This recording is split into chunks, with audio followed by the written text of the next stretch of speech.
बहुत महत्वपूर्ण हिंदी के क्वेश्चन आंसर को लेकर के आया है जो व्याकरण से संबंधित है। यदि इस तमाम क्वेश्चन का आप जवाब देते हैं तो आपका हर एक एग्जाम का हिंदी का प्रश्न उत्तर कंप्लीट हो जाएगा व्याकरण में। हम लोग ठीक है, जो व्याकरण से संबंधित।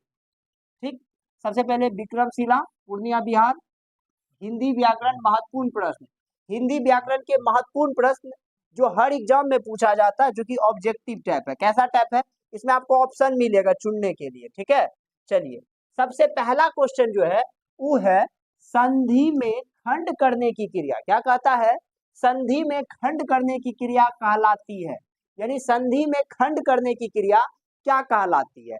शायद हम पीछे जो टॉपिक को पढ़ाए हैं तो वहां बता दिए हैं, यदि आप नहीं भी देखे तो वहां जाकर के देखिए। ठीक है, लेकिन यहाँ हम आपको बताएंगे संधि में खंड करने की क्रिया विच्छेद कहलाती है। क्या कहलाती है? विच्छेद कहलाती है। और समास में खंड करने की क्रिया विग्रह कहलाती है। याद रहेगा ना, संधि में खंड करने की क्रिया विच्छेद और समास में खंड करने की क्रिया विग्रह।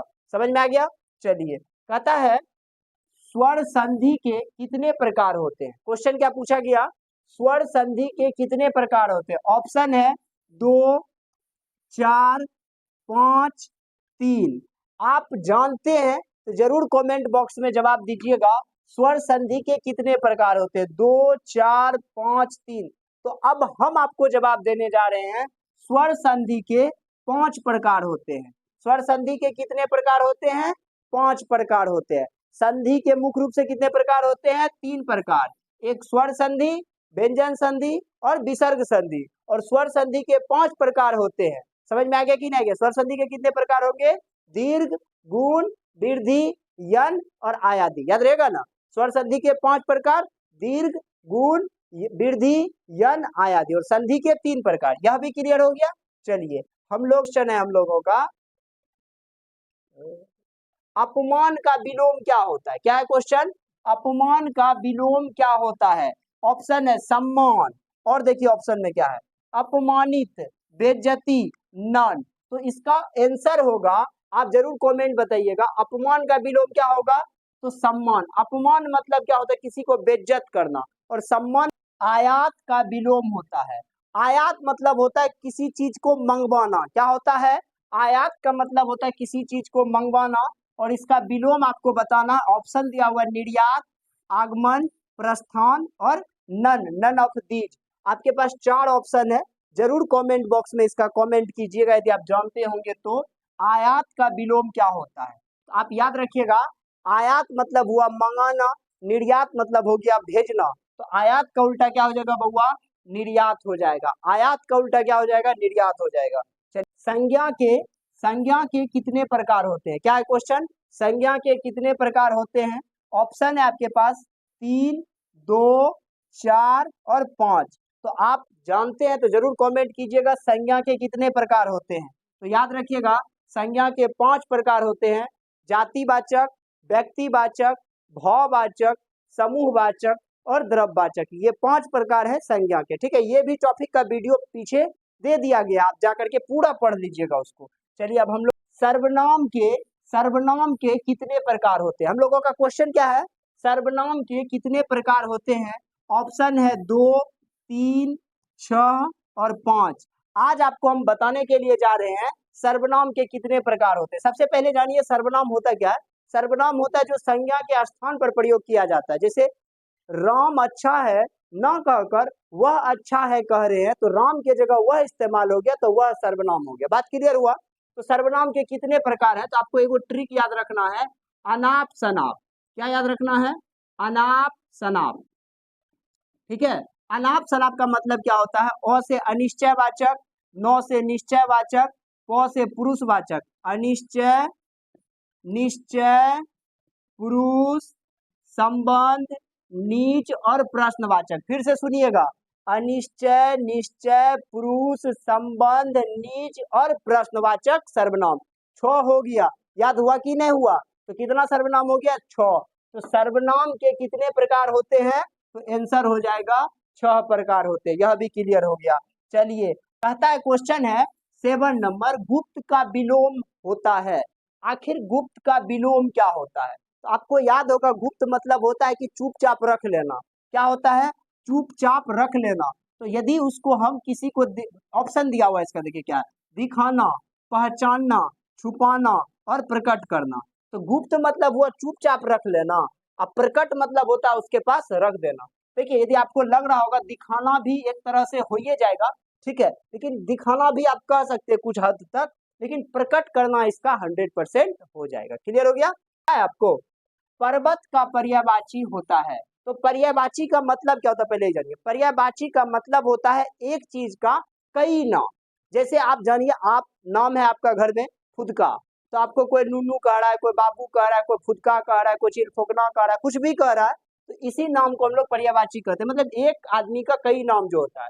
तो पर्वत का क्या क्या नाम होता है, ऑप्शन दिया हुआ त्रिदश, पद्यामर, शैल, गिवार्ण। तो आप याद रखिएगा, पर्वत का जो पर्यायवाची होता है वो शैल होता है। पर्वत, पहाड़, शैल, गिरी, भूधड़, ये सब इसका पर्यायवाची होता है। ठीक है, चलिए अब महत्वपूर्ण क्वेश्चन है, ये क्वेश्चन कई बार पूछा भी जाता है, याद रखिएगा। कहता है लड़का आया था, कौन आया था? लड़का आया था, कौन काल है? लड़का आया था, यह जो वाक्य है यह कौन सा काल है? ऑप्शन है वर्तमान काल, भूतकाल, भविष्यत काल और इनमें से कोई नहीं। आपको जवाब देना है। तो आप याद रखिएगा, इसका एक और ट्रिक हम बताते हैं। कहता है लड़का आया था कौन काल है, तो आपको एक बात याद रखना है हे हो को प्रेजेंट मानो, था थे थी को पास्ट, गागेगी को फ्यूचर मानो, लो बच्चों अब टेंस पहचानो।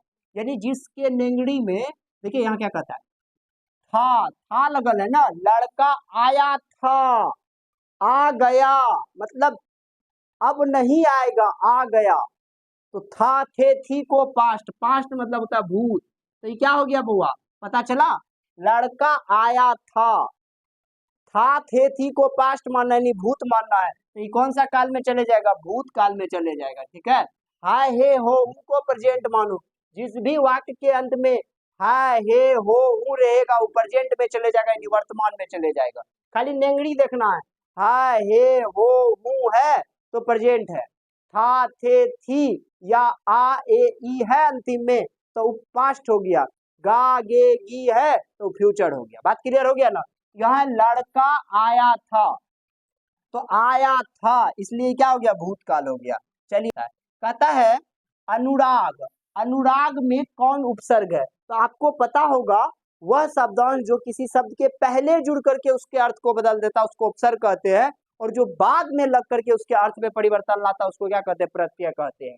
तो उपसर्ग का मतलब हो गया पहले। तो अब देखिए अनुराग, तो अनु उपसर्ग, अनुराग में जो है कौन सा उपसर्ग है? चलिए हम तो ऑप्शन बताइए दिए इसका, तो क्या हो जाएगा? अनु हो जाएगा। इसका ऑप्शन और सब दिया हुआ है। ठीक है, तो उपसर्ग मतलब हो गया पहले और प्रत्यय मतलब हो गया बाद में, तो पहले अनु जुड़ा हुआ है।